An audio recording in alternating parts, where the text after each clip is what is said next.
Rancangan-Mu bagi kami indah. Rancangan-Mu dalam kehidupan kami memberikan kami masa depan yang cerah. Rancangan-Mu dalam kehidupan kami agar supaya kami melakukan kehendak-kehendak-Mu. Mari Roh Kudus teruslah berbicara. Kami percaya bahwa sejak dari awal Tuhan sudah berbicara dalam kehidupan kami. Teruskanlah, nyatakan firman-Mu. Celikan mata rohani kami, bukakan telinga rohani kami, hati pikiran kami taklukkan di bawah kuasa otoritas firman-Mu. Berbicaralah dan ajari kami Tuhan. Kami butuh firman-Mu. Kami butuh kebenaran-kebenaran-Mu. Dan tolong hamba-Mu ini untuk menyampaikan dengan bahasa yang sederhana, yang bisa dimengerti oleh umat-Mu. Dalam nama Tuhan, Yesus Kristus. Amin. Shalom. Haleluya. Wow. Coba lihat kiri kanan, berikan senyum. Coba lihat wajah-wajah yang cantik, yang ganteng ya. Wah. Puji Tuhan. Senang sekali bisa ada di tengah-tengah kalian semua. Terima kasih Kaisra ya. Saya ditemani dengan pemusik-pemusik yang luar biasa, yang hebat, dahsyat ya. Oke. Ternyata saya dikumpulkan di sini. Haleluya. Ya, oke. Nama saya Heinze Kopstad ya.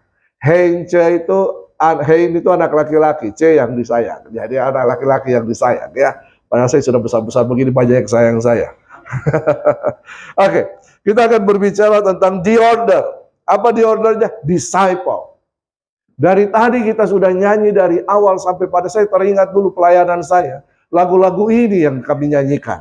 Ya. Lagu-lagu ini, dan itu lagu-lagu yang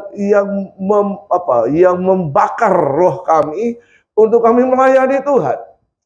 Kalau pada waktu itu sekitar tahun 95, 96, 97, waduh, sampai di sini terakhir tahun begitu. Itu kami sudah ada di beberapa kampus di Makassar melakukan pelayanan kampus. Nah, kuncinya adalah kita mau dan bersedia serta tersedia dipakai oleh Tuhan.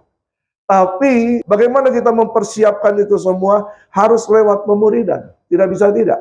Kita tidak bisa langsung bertobat tiba-tiba jadi bisa melayani Tuhan. No. Kita harus dididik, di-training dengan sungguh-sungguh, dimuridkan dengan baik supaya kita bisa melayani Tuhan. Supaya kita bisa, misalnya tadi, bermain musik dengan luar biasa. Kak Abel yang belum menikah yang sana itu pukulannya luar biasa. Tapi kalau Kak Aldi yang main bass, jangan saudara. Sudah ada yang punya. Apalagi Kak Peter baru-baru anaknya lahir. Haleluya. Ya. Tapi mereka semua ini melalui proses pemuridan. Dididik untuk bisa melayani. Dan saya percaya bahwa semua banyak potensi-potensi yang luar biasa di sini. Ya. Saya tadi kalau dulu waktu SMA, saya ikut dance di sini nanti saudara. Ya, saya tuh grup saya namanya Judistik, Jumbo Diskotik. Wow. Setengah logo kami itu gambar kepala, setengah tengkorak, setengah manusia. Ya, kalau tiap kali ada ulang tahun biasanya pasang lampu-lampu disko, disitulah kami. Nah, tetapi itu zaman dulu. Zaman sekarang adalah kita melupakan semua yang ada di belakang kita. Kesenangan-kesenangan duniawi supaya kita berkenan kepada Tuhan. Kita melakukan kehendak Tuhan. Yang Tuhan inginkan adalah saya dan saudara melakukan kehendaknya. Bukan kehendak kita. Coba kita lihat bersama. Matius 28 ayat 19 sampai yang ke-20. Matius 28 ayat 19 sampai yang ke-20. Karena itu, pergilah, jadikanlah semua bangsa muridku, dan baptislah mereka dalam nama Bapa dan Anak dan Roh Kudus. Dan ajarlah mereka melakukan segala sesuatu yang telah kuperintahkan kepadamu. Dan ketahuilah, aku menyertai kamu senantiasa sampai kepada akhir zaman. Ini adalah perintah. Katakan perintah. Kalau perintah berarti harus dilakukan. Siapa yang memberikan perintah? Our Master. Dia Raja, dia Mesias, dia Penyelamat, dia Tuhan yang memberikan perintah kepada ciptaannya. Saudara adalah ciptaan Tuhan di tempat ini? Atau berasal dari monyet berevolusi? Coba lihat, kira-kira mungkin ada yang ada ekor-ekornya sedikit. Atau ada makhluk lain di tempat ini yang tidak menginjak tanah mungkin? Coba lihat kiri kanan. Berarti kita semua ciptaan Tuhan kan? Siapa pencipta kita? Tuhan. Dia berinkarnasi menjadi dalam diri Yesus Kristus. Dia memberikan perintah terakhir. Ini dikatakan amanat agung. Perintah terakhir. Karena itu pergilah. Jadikanlah semua bangsa muridku. Dan baptislah mereka dalam nama Bapa dan Anak dan Roh Kudus. Dan ajarlah mereka melakukan segala sesuatu yang telah kuperintahkan kepadamu. Coba kita lihat kata pergilah. Ini merupakan kata perintah. Dalam Yesaya 6 ayat 8 berkata, lalu aku mendengar suara Tuhan berkata, siapakah yang akan kuutus? Dan siapakah yang mau pergi untuk aku? Maka sahutku, ini aku, utuslah Kak Esra. Begitu kan? Ya, ini aku, utuslah aku. Saudara, Tuhan berkata, siapa yang akan aku utus? Siapa yang harus pergi? Nah, pergilah. Siapa yang harus pergi? Apakah hanya pendeta? Apakah hanya kaum imam? Apakah hanya pemusik di tempat ini? Siapa yang harus pergi? Semua yang percaya kepada Yesus Kristus Tuhan. Perintah ini diberikan kepada semua yang percaya kepada Yesus Kristus Tuhan. Yang telah terpanggil untuk keluar daripada kegelapan kepada terangnya yang ajaib untuk memberitakan perbuatan-perbuatan Allah yang besar. Perintah ini bagi kita semua. Kalau seorang dia tentara, kalau diberikan perintah, apa dilakukan? Siap, laksanakan. Gila! Ini kok tidak ada. Ini tentara semua tuh. Kita tentara Kristus, amin. Ya. Pergilah. Katakan. Pergilah. Terus laksanakan. Oke, kalau saya katakan pergilah, langsung bangkit berdiri, katakan siap, laksanakan. Pergilah. Siap, laksanakan. Puji Tuhan. Harus begitu. Kita laskar Kristus. Jangan cuma nyanyi laskar Kristus majulah. Ya. Kita ini tentara Allah. Siap, laksanakan. Siapa yang harus pergi? Kita semua harus pergi. Kemana? Ke tempat yang paling dekat dulu. Di mana? Pergilah, jadikanlah semua bangsa muridku. Aku akan memberikan kamu kuasa, otoritas, supaya kamu pergi menjadi saksiku di mana? Yerusalem, Yudea, Samaria, sampai ke ujung bumi. Yerusalem itu bicara kota, di mana kita ada. Kita diutus untuk ke situ, ke kota kita. Kalian ada di mana sekarang? Makassar. Paling dekat di mana? Yang tinggal di BTP, diutus untuk paling tidak ke BTP-nya dulu. Setuju? Untuk apa? Untuk menjadikan semua bangsa murid Kristus, dan untuk mengajari mereka semua yang telah diperintahkan dan diajarkan oleh Kristus. Itu tugas kita. Tuhan, ini tugas kami, beri keberanian bagi kami. Tapi Kak Esra, saya tidak tahu apa yang harus saya lakukan. Artinya, caranya bagaimana? Masa kita diutus pergi begitu buta-buta? Seorang tentara harus dilatih, di-training baik-baik, dipersiapkan sedemikian rupa, sehingga ketika dia pergi berperang, dia pasti menang, bukan mati. Konyol. Bagaimana caranya? Pergi. Jadikanlah. Yang berikutnya. Yesus berkata kepada para murid ketika dia memanggil mereka. Dia katakan begini. Matius 4 ayat 19. Yesus berkata kepada mereka. Mari ikutlah aku. Dan kamu akan kujadikan penjala manusia. Dia ketemu Simon Petrus. Simon, ikutlah aku. Kamu kan penjala ikan. Aku akan training kamu untuk menjadi penjala manusia. Aku akan muridkan kamu untuk menjadi penjala manusia. Siapa saja? Matius, siapa lagi? Termasuk Sakeus. Oh iya, Sakeus. Sakeus, turunlah. Iya kan? Turunlah, aku akan makan di rumahmu. Jadi Yesus berkata, mari ikutlah aku. Saudara, bahwa untuk melakukan kehendak Tuhan dalam kehidupan kita, kita harus dimuridkan. Bagaimana kita harus dimuridkan? Kita harus punya komunitas. Apa itu komunitas? Komunitas adalah kelompok kecil di mana saya ada di dalamnya dan saya bisa bertumbuh secara rohani di situ. Sewaktu saya mahasiswa, kami punya komunitas. Ya, kami punya kakak rohani yang sudah menikah. Jadi kalau pertemuan di rumahnya. Jadi selain bertumbuh secara rohani, juga bertumbuh secara jasmani. Ada komunitas, saling apa? Saling belajar bersama-sama. Jadi dalam komunitas itu kita belajar bersama-sama, kita bertumbuh bersama-sama, kita diarahkan pada tujuan-tujuan Allah, kita dibawa dalam kehendak-kehendak Allah, kita diproses dalam karakter kita, kemudian dilatih untuk melakukan kehendak Allah. Dulu saya bicara aja peletot-peletot. Mari makan, seperti itu. Dulu saya begitu, ya. Tapi ketika masuk dalam komunitas dilatih, mulai dilatih, sharing semuanya, berbicara dengan baik. Maka seperti Paulus berkata, aku ada sebagaimana aku ada sekarang. Harus dilatih. Di dalam komunitas itu, semua karunia-karunia kita ditumbuhkan. Dulu kalau saya nyanyinya suara tikus kejepit pintu. Lalu kemudian saya dilatih, lalu masuk dalam komunitas ketika saya kuliah.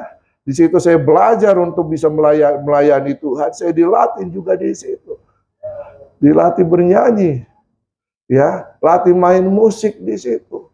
Bisa main gitar, lagu Bapa Terima Kasih. Ya. Walaupun begitu, dilatih. Lama-lama bisa berkembang dan berkembang. Dan itu semua dimulai dari komunitas. Pertanyaannya, sudahkah kita yang ada di tempat ini punya komunitas? Sudah? Ini komunitas besar kita ini. Tapi ada komunitas yang kecil. Yesus hanya memanggil berapa orang? 12 orang. Dia tidak memanggil ribuan orang untuk diajak berkomunitas. Yesus hanya ada dengan 12 orang. 12 orang ini kemudian dilatih secara khusus oleh Yesus. Diajar secara khusus oleh Yesus. Hanya dalam waktu 3,5 tahun. Ketika Yesus mati naik ke sorga, komunitas ini menggoncangkan dunia. Saudara harus punya komunitas. Katakan kiri kanan, kamu harus punya komunitas. Kalau belum, ayo sama-sama saya. Nah, kami punya komunitas di tiap-tiap kampus pada waktu itu, tahun-tahun 97-98. Menghasilkan banyak pemimpin, menghasilkan banyak pelayan. Ya, punya komunitas. Komunitas bisa bicara tentang cell group, ya. Komunitas juga bisa berbicara tentang suatu komunitas persekutuan di kampus masing-masing. Ya, di dalam gereja sini pasti punya komunitas-komunitas. Ayo ikut dalam komunitas. Di situ kita diproses, di situ kita dibentuk dalam komunitas. Nah, itu pembentukannya luar biasa dalam komunitas. Mungkin batu berlian yang masih mentah kemudian dikikis dalam komunitas. Dikikis, diasah. Lalu kemudian muncul keindahan dari batu itu. Di mana? Dari komunitas. Ini penting. Yesus mengajak 12 orang untuk berkomunitas dengan dia. Bahkan Yesus memuridkan mereka. Dan ingat bahwa orang-orang ini mendapatkan perhatian khusus dari Yesus. Sehingga Yohanes 17, doa Yesus untuk murid-murid saja. Yesus hanya berdoa untuk siapa? Murid-muridnya. Ada perhatian khusus dalam komunitas. Makanya harus punya komunitas. Dan dalam komunitas harus Dimuridkan, bukan bergosip. Bukan menjadi komunitas yang sia-sia, saudara. Ya, komunitas yang dimuridkan. Nah, ini penting ini komunitas ini. Kita harus dimuridkan di situ. Karena Yesus datang tidak hanya untuk semua orang. Dia datang hanya pada satu golongan, satu komunitas. 12 orang ini menggoncangkan dunia. Saudara mau dipakai Tuhan? Saudara mau dipakai Tuhan bukan hanya begini, saudara-saudara berdoa, orang-orang jatuh-jatuh, bukan cuma itu. Saudara bisa dipakai Tuhan di marketplace. Mungkin dari tempat ini akan ada yang jadi anggota dewan.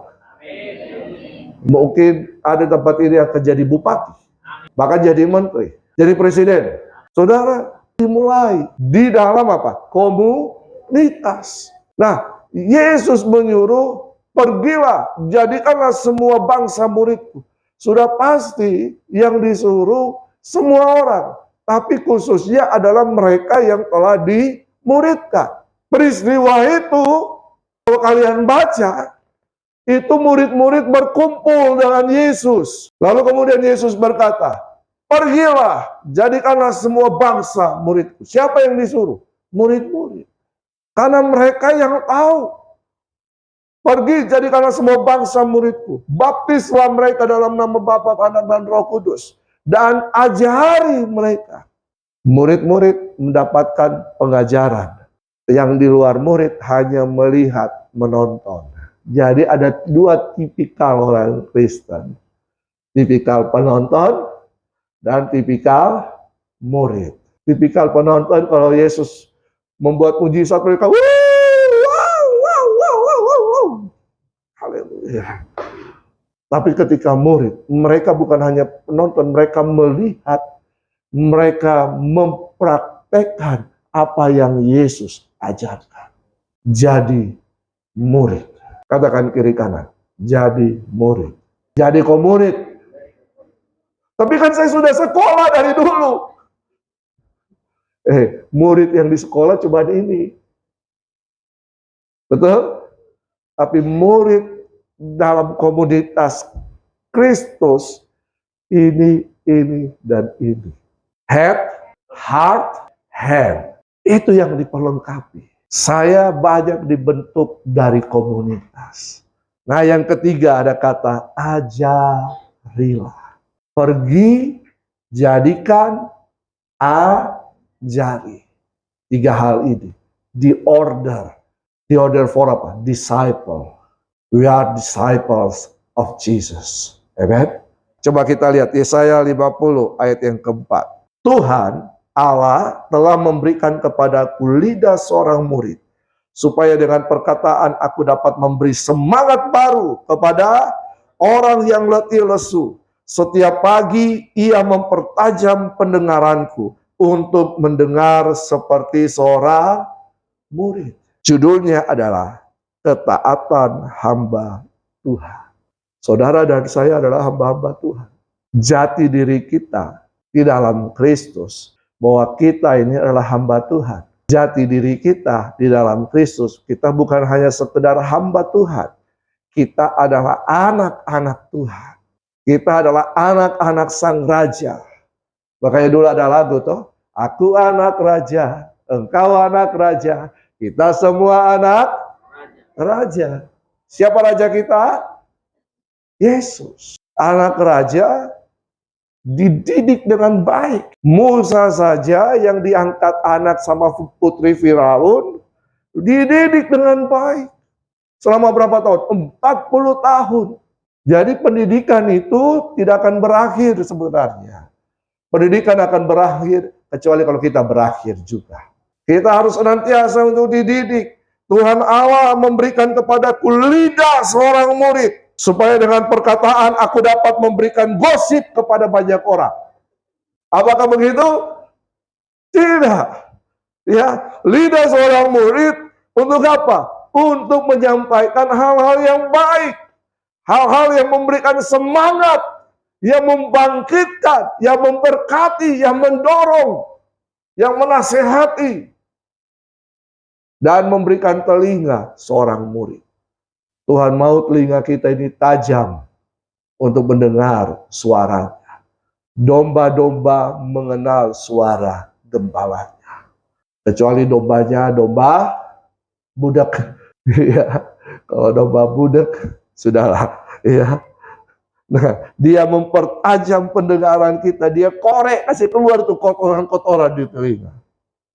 Saya suka itu lihat kalau biasa di TikTok atau di mana Instagram itu yang kasih bersih komedo, ya dah, kasih bersih telinga.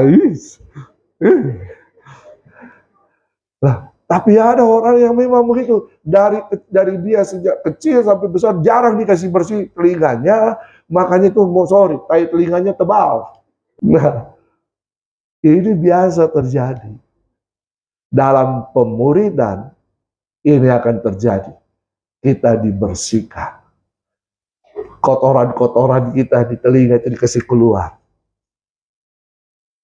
Ya, dibersihkan. Itu proses, tapi harus. Katakan harus. Harus. Nah, oleh karena itu, kita harus mau diajar. Kita harus merelakan hati kita. Seorang murid harus bersedia diajar dan dihajar. Pendidikan sekarang, kalau guru menegur, apalagi kalau pukul pakai mistar, sudah melanggar hak asasi siswa.